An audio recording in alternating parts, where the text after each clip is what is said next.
বিসমিল্লাহির রহমানির রহিম।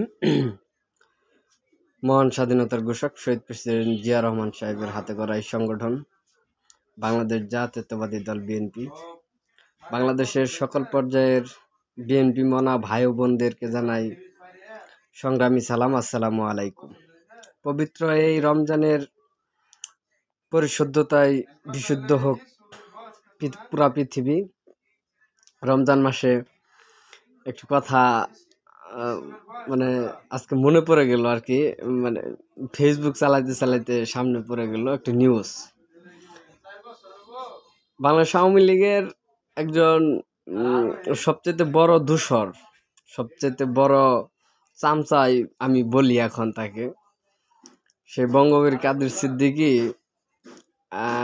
প্রায় সম্ভবত 2 বছর আগে মিডিয়ার সামনে বলছিল বা একটা কনফারেন্সে যায় বলছিল যে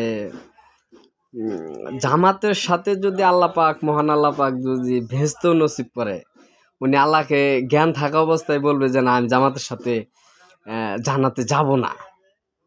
তো 8 মার্চ গত 8 মার্চে টাঙ্গাইল প্রেস ক্লাবে জামাতের টাঙ্গাইল জেলা জামায়াত একটা ইফতার মাহফিল করেছে। সেখানে প্রধান সারির কাতারে জামাতেদের জেলা নেতৃবৃন্দদের সাথে মঞ্চে ইফতার গ্রহণ করেছে। এই হলো আওয়ামী লীগের প্রেতাত্মাদের চরিত্র, আওয়ামী লীগের বীজ যার মধ্যে রয়ে গেছে বা আছে বা ভবিষ্যতে কোনো দিন গ্রহণ করেছে, তারা কোনো দিন মানুষ হতে পারে না। তারা নমরুদের বংশধর আমার মনে হয়।